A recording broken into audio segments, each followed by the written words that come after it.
ಸ್ನೇಹಿತರೆ, ರಾಜ್ಯದಲ್ಲಿ ಬಿಜೆಪಿ ಅಂದ್ರೆ ರಾಜ್ಯ ಬಿಜೆಪಿಯಲ್ಲಿ ಒಂದು ರೀತಿಯಲ್ಲಿ ದಿನಕ್ಕೊಂದು ರೀತಿಯಲ್ಲಿ ಬದಲಾವಣೆಗಳು ನಡೀತಾ ಇರುವಂತಹ ಲಕ್ಷಣಗಳು ಕಾಣಿಸ್ತಾ ಇದೆ. ಒಬ್ಬೊಬ್ಬರ ಸ್ಥಾನಕ್ಕೂ ಕೂಡ ಕುತ್ತು ಎದುರಾಗುವಂತಹ ಲಕ್ಷಣಗಳು ಕಾಣಿಸ್ತಾ ಇದೆ.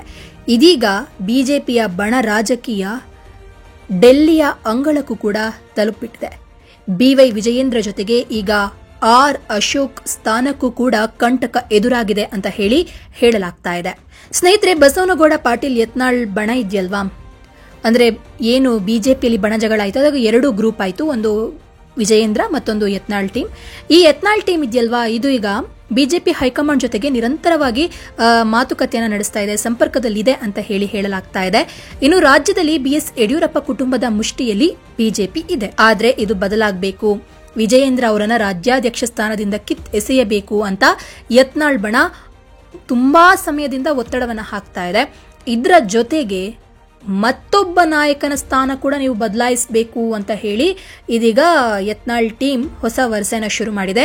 ಏನು ಅಂತ ಅಂದ್ರೆ, ವಿಪಕ್ಷ ನಾಯಕನ ಸ್ಥಾನವನ್ನ ಕೂಡ ನೀವು ಬದಲಾಯಿಸಬೇಕು ಹೀಗಂತ ಯತ್ನಾಳ್ ಟೀಮ್ ಈಗ ಹೇಳ್ತಾ ಇರುವಂತದ್ದು. ಹೀಗಾಗಿ ವಿಜಯೇಂದ್ರ ಜೊತೆಗೆ ಅಶೋಕ್ ಸ್ಥಾನಕ್ಕೂ ಕೂಡ ಇದೀಗ ಸಂಚಕಾರ ಕಾಣ್ತಾ ಇದೆ.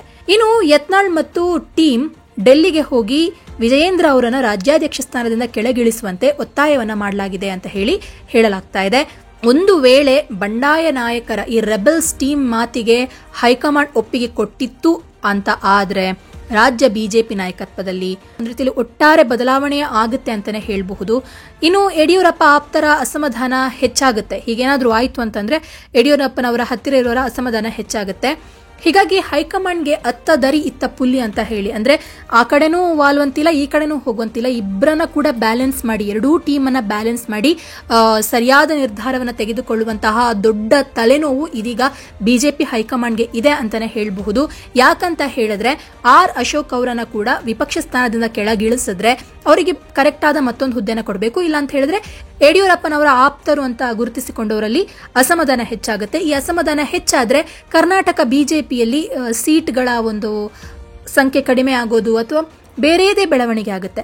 ಹಾಗಾಗಿ ಬಿಜೆಪಿ ಹೈಕಮಾಂಡ್ ಸರಿಯಾಗಿ ಒಂದು ಬ್ಯಾಲೆನ್ಸ್ ಅನ್ನ ಮಾಡಿ ನಿರ್ಧಾರ ತೆಗೆದುಕೊಳ್ಳುವಂತಹ ದೊಡ್ಡ ಒಂದು ಪ್ರಾಬ್ಲಮ್ ಇದೀಗ ಬಿಜೆಪಿಗೆ ಇದೆ ಅಂತಾನೆ, ಅಂದ್ರೆ ಬಿಜೆಪಿ ಹೈಕಮಾಂಡ್ಗೆ ಇದೆ ಅಂತಾನೆ ಹೇಳಬಹುದು.